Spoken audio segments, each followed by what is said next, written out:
Hey everyone, welcome to my presentation. The title is Takotsubo cardiomyopathy, but did you die though?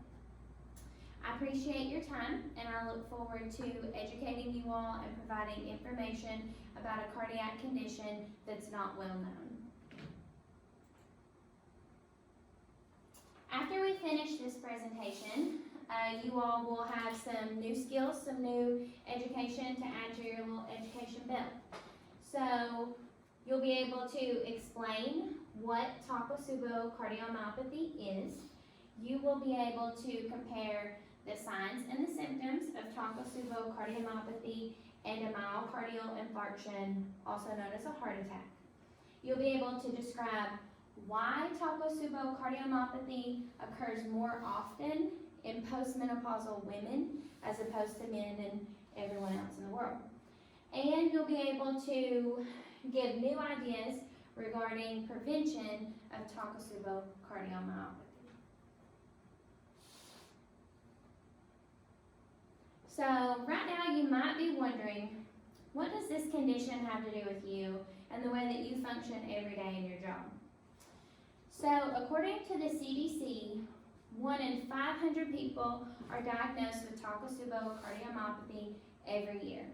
So what this means is that there's a good possibility that someone you know, someone that you love, could be diagnosed with this cardiac condition at some time in their life. Now that you know this information, why don't we find out what Takotsubo cardiomyopathy is? And in this presentation, we will be focusing on Takotsubo cardiomyopathy and the prevalence of it in postmenopausal women.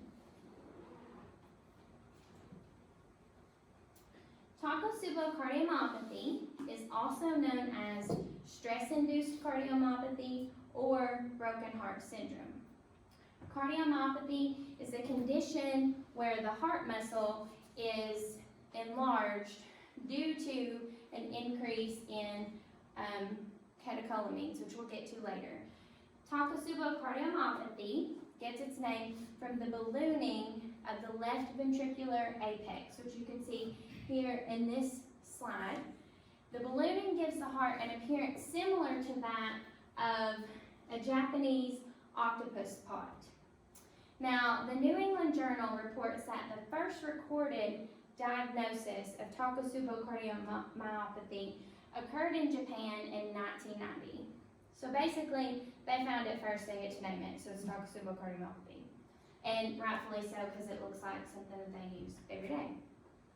Since this first diagnosis of Takotsubo cardiomyopathy, researchers, cardiologists, and scientists have been studying this disease and looking for what causes it, what are the symptoms, and how do we treat and prevent this condition. What are the signs and symptoms of stress-induced cardiomyopathy? The symptoms of Takotsubo cardiomyopathy resemble the symptoms of a myocardial infarction or a heart attack.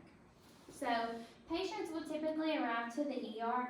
They'll get an EKG, which is going to show some ST elevation. They'll come in with complaints of chest pain, shortness of breath. That might be like clammy, a little diaphoretic.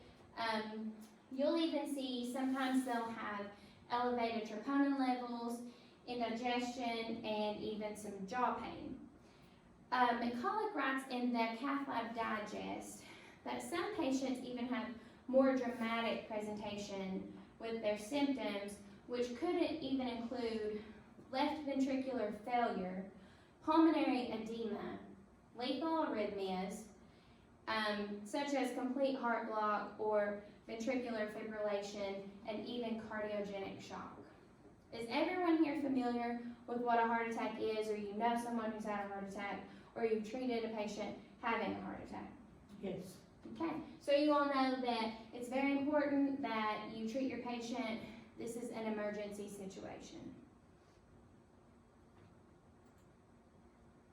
So this video is going to show you what it could potentially look like when someone's having a heart attack.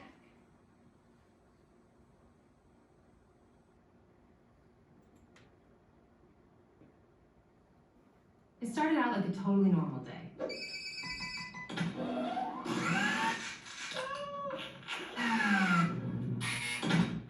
Mom! Okay, move objection deadline to the third line after survey. Oh, honey. This is the first. What are you doing down there? Did you finish your breakfast? Ow! Don't hit your brother. Honey, you have to eat something. Here. Okay, 5 minutes to carpool. Where's my coffee? You okay, Mom? Oh, I'm fine. Sandwich orders. What do you want? Almond butter and jam. Spaghetti. You sure you're okay? I'm fine, sweetie. I'm so late. What are you doing? Hey, honey. You okay? Yeah, I'm fine. You sure? Oh, yeah. Here. Acai, my favorite. See you guys later. Where are your shoes? Put your shoes back on, please. You know, go help your sister. We're going in 3 minutes. Oh my God, what am I doing? I forgot to cut off the crust. Voila. Shoes on, potty if you need it. Honey, get your sister. Okay, here. No! I'm getting a dustpan. Mom! I think you're having a heart attack. Honey, do I look like the type of person who has a heart attack? Totally fine. Don't forget to wear the high socks with the shin guards. Forget about the shin guards, Mom. Come on, Mrs. Underdog is not gonna wait.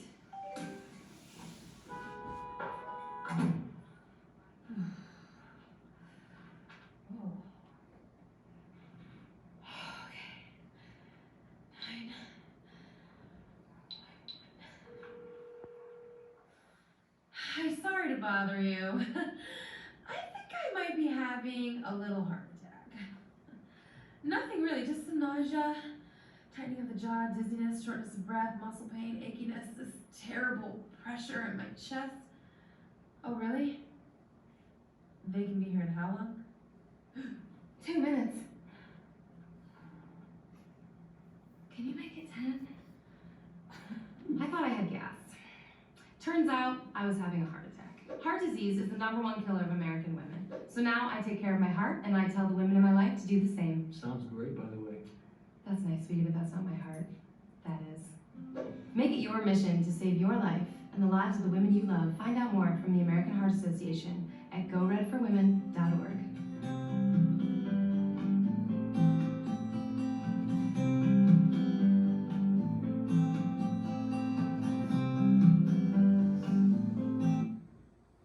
So obviously we're all too busy for any kind of heart condition to creep up on us.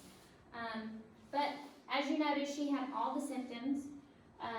She was relatively young, and we'll find out later the age that this impacts. And it looked like she was having a heart attack, which is exactly what Takotsubo cardiomyopathy is going to look like in your patients when they come into the emergency room with these complaints.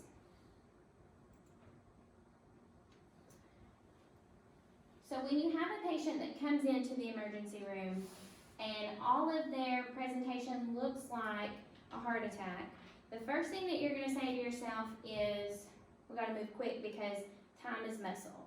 And what that means is the longer that someone has lost oxygen flow to that muscle, the closer it gets to death.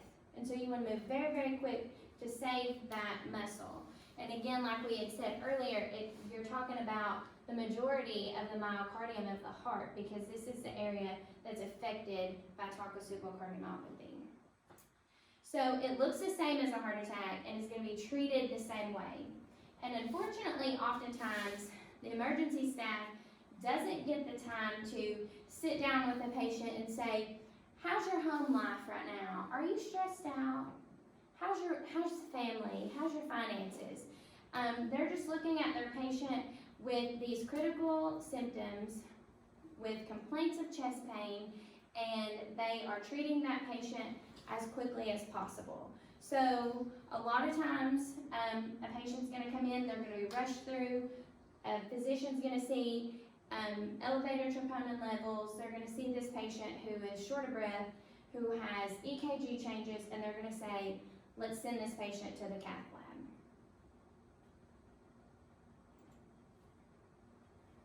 Now, there's two different ways that Takotsubo cardiomyopathy can be diagnosed. The most common way that it is diagnosed is by doing a left heart cath. Typically, a physician is going to take that patient to the cath lab. They're going to be looking for blockages in those arteries and vessels that feed the muscles of the heart. Once they've done all their imaging and they see, okay, everything's clear, there's no blockage, let's check this pumping chamber, the left ventricle of the heart, and let's look for Takotsubo cardiomyopathy. And so what they're looking for here in this video that you'll see is that ballooning of the ventricular apex. It's going to take that shape we saw on our previous slide. So you can see the contrast fills this ventricle, and it's a pretty clear diagnosis. There's no blockages in the arteries. Everything looks good, but the patient has all these symptoms. They've got Takotsubo cardiomyopathy. The other way is by doing an echocardiogram, which is just an ultrasound of the heart. And on an echocardiogram, you're gonna see the same shape that heart takes form, but you're gonna see decreased ejection fraction and alterations to the left ventricular myocardium. The most common route diagnosis, of course, is the left heart cath, but there's one issue that cardiologists really face with taking a patient to the cath lab, and that is the increased radiation exposure to a patient. While it's minimal, it's still important that a patient and the physician weighs out the risks and the benefits to having a left heart cath. In this case, the radiation exposure is minimal, so the benefits outweigh the risks. So we go ahead and take the patient to the cath lab.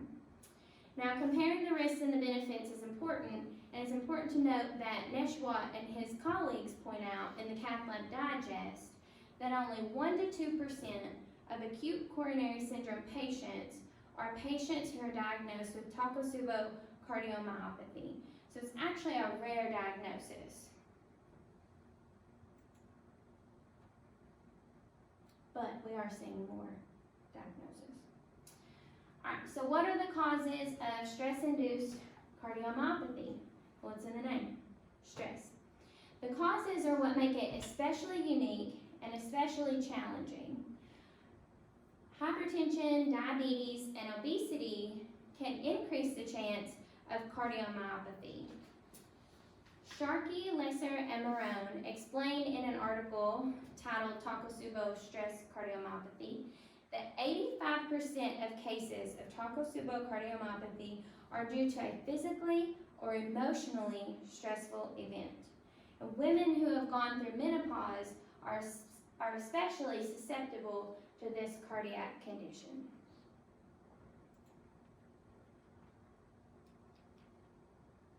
How many of you have experienced a death of a loved one? Everybody. Sudden loss of a job? Everybody. Extreme sadness, depression, a life-altering situation? Everyone in here. These are the types of emotional triggers that can cause Takotsubo cardiomyopathy. Emotional stress can wreak havoc on your body. The stress can cause a broken heart, literally. You've heard people dying from a broken heart. It really can happen. This image describes what the body is experiencing, and when you experience extreme emotional stress, the adrenal glands produce adrenaline.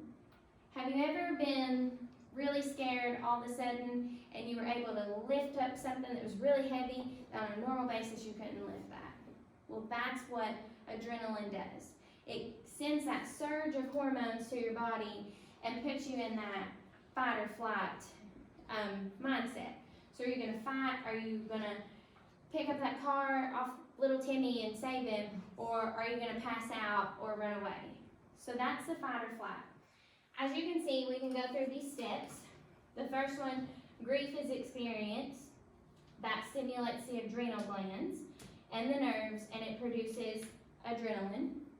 So adrenaline is surging through the body, it gets to the heart and stuns the heart's pumping ability. Well, that's going to cause an excess of blood to reside in that pumping chamber, and it's going to cause chest pains and those other symptoms associated with a heart attack.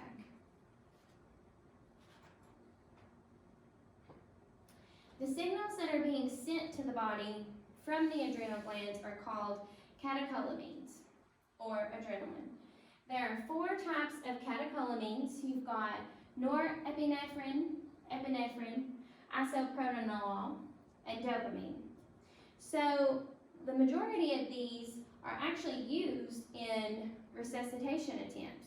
If you have a patient who is coding and they're asystole and you're doing chest compressions, what's one of the first drugs that you're going to give? Epinephrine. So if you have a patient with a severe acute onset of Takotsubo cardiomyopathy and they come in with one of those lethal arrhythmias, you don't want to give them epinephrine because they already have an excess of that in their body. So that is contraindicated in patients who are diagnosed with Takotsubo cardiomyopathy. Now, it's believed that the excess production of catecholamines in women who have undergone menopause has greater effects because women who have gone through menopause lack the cardioprotective factors provided by estrogen. Therefore, the catecholamines cause a toxicity to the heart. And like I said, gives that stunning effect. The heart is stunned and does not pump blood out like it should, and it causes that ballooning and increased blood volume, which causes the chest pain. And then, of course, like we said, that could result in those lethal arrhythmias. So, yes, you might die. One trend that researchers noticed is that women who were diagnosed with Takotsubo cardiomyopathy were postmenopausal and were not undergoing hormone replacement therapy. A lack of estrogen in women can affect cardiac function. Estrogen not only regulates brain function, but also heart function. In the article regarding cardiovascular health and menopausal women, Naftalin and his colleagues state that estrogen receptors have profound action on muscles and insulin action, which are both necessary for maintenance of vessels. Because Takotsubo cardiomyopathy is a condition that affects the muscle of the heart, then the correlation between Takotsubo cardiomyopathy and postmenopausal women becomes evident.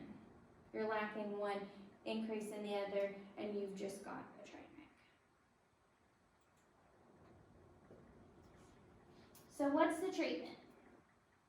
Due to the symptoms of Takotsubo cardiomyopathy in an acute onset, beta blockers are typically used to treat the immediate symptoms of the condition. Women who are postmenopausal, however, can prevent this particular cardiomyopathy, not all of them, we're talking stress-induced cardiomyopathy, by way of hormone replacement therapy.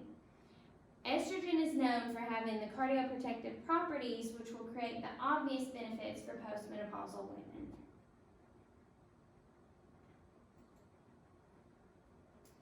So hormone replacement therapy, of course, is a therapy that replaces the hormones that women lose once they've gone through menopause. So like we said, menopause shows that decreased level of estrogen, and the hormone replacement therapy is simply going to replace that. There's options such as systemic therapy, which is just as simple as taking a hormone pill every day. It can prevent bone loss, offer cardioprotection, and some studies today even suggest that it can help prevent breast cancer. Researchers have found that the timing of hormone replacement therapy after menopause grants the greatest benefits of estrogen's cardioprotective factors. Scherbach and his colleagues described a study which includes 50 women who were all about 7 months post-menopause.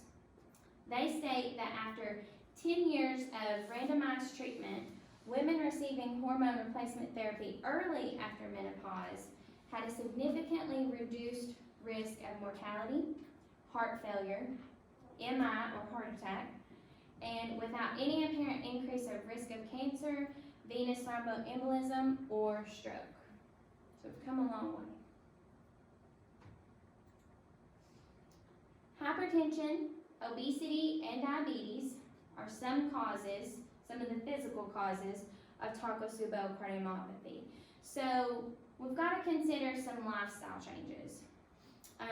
Changes in diet and activity can have a positive impact on the physical stressors that can cause Takotsubo cardiomyopathy. But because emotional stress can trigger an onset of Takotsubo cardiomyopathy, stress management should be considered. Having a healthy mind and attitude can actually impact your overall health. So one option to manage your stress levels is by seeing a counselor. There's no shame in that. We've got to bring some priority to our mental health. And another less costly and convenient option, which we're going to do right now, is a breathing technique. So what we're going to do, a couple rounds, we're going to breathe in for 10 seconds and out for 10 seconds. So let's do it together. Let's inhale and exhale. Inhale.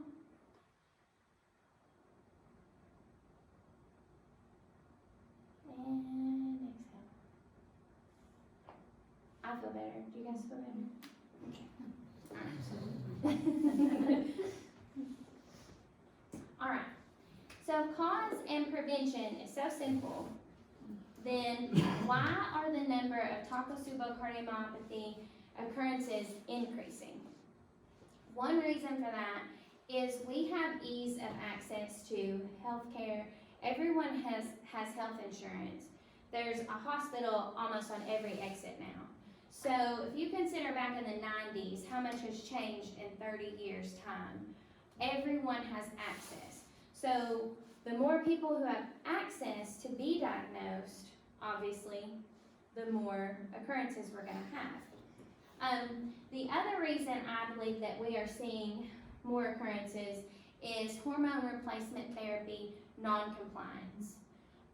We see a huge amount of women who refuse to do hormone replacement therapy after they've gone through menopause. Why do you think women would not want to receive hormone replacement therapy? Because in the past it's been linked to breast cancer. Okay. Okay. And one might have a history of breast cancer, which Okay. would raise the risk. Okay. So, speaking of, there are many myths surrounding hormone replacement therapy and its effects.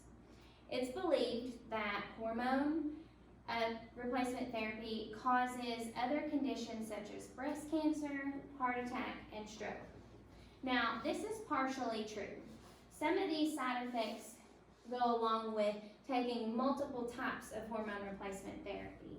So the greatest benefit comes from taking estrogen alone. And these side effects are scary and they should always be considered, but there are improvements in medicine that show that hormone replacement therapy options can actually guard against these diseases. You can actually be protected from breast cancer and heart disease and cancer. I've heard postmenopausal women say that they refuse to take hormones because they didn't want to be crazy. They didn't want them to make them crazy. Well, newsflash, ladies, we're already crazy. But one thing I want you to consider is think of a lady that you love. Think of your grandmother, your mother, your wife, your sister. Would you rather have them a little bit crazy or dead? I'd rather have them a little bit crazy myself. I prefer a whole lot crazy. I'll take some crazy, yeah. I'm still thinking that. So, on the next slide, we'll see that one of the biggest reasons that women don't take hormone replacement therapy or opt out is due to fear. Fear of one serious condition is putting women at a disposition of another serious condition. While Takotsubo cardiomyopathy is generally a benign condition, damage to the heart can be long-lasting. Based on a study performed by Jordan and Backstrom, women undergoing hormone replacement therapy after 3 years all quit for reasons similar or related to fear. 35% stopped taking their hormone replacement therapy due to negative side effects. So those negative side effects could have been as simple as a mood swing or a hot flash, all the way up to believing that it caused breast cancer. 26% stopped to see if postmenopausal symptoms resolved on their own. 25% stopped because of fear of cancer or thrombosis, meaning heart attack or stroke. 19% stopped for fear of bleeding, and 15% stopped to treat their symptoms naturally. So, according to authors of Epidemiology, Pathogenesis, and Management of Takotsubo Syndrome, prevalence of the condition is underestimated. The main reason for this is unawareness of the disease. Before this presentation, how many of you had ever heard of Takotsubo cardiomyopathy? I hadn't.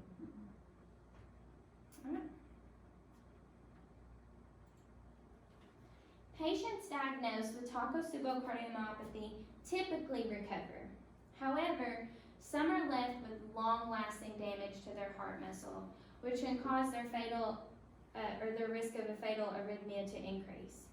Earlier in this presentation, I mentioned symptoms of Takotsubo cardiomyopathy, and one of these symptoms was elevated troponin levels. So when you think about your elevated troponin level, that's your body's way, that's your body's signal saying, I'm in distress, this muscle is dying. And typically, you're referring to your heart muscle. You don't want that one to die. So, when your heart muscle dies, that means that the heart's ability to pump blood is affected. Sometimes patients can come back to a functioning limit, and other times not so much. Some patients who have experienced a cardiac event have residual effects. One of the effects to a damaged heart is, like we said, the decreased ability to pump blood, which also increases your chance of a lethal arrhythmia. So when you have an EF, which we can see on the echo that we've done, if it is lower than 35%, you're going to get yourself one of these bad boys. This is a life vest.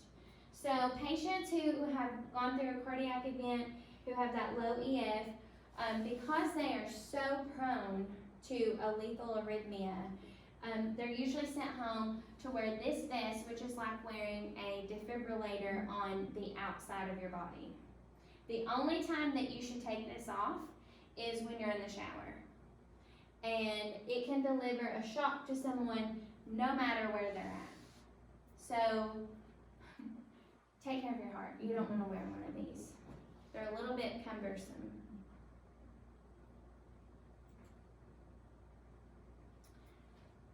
So which would you choose? There's side effects and risks to everything. But think to yourself, what if it was you that was having to choose? What would you want for your mother, your daughter, your wife, your sister? I would rather see them take a pill every day that makes them a little crazy than to walk around with a couple of these ready to deliver a shock anytime.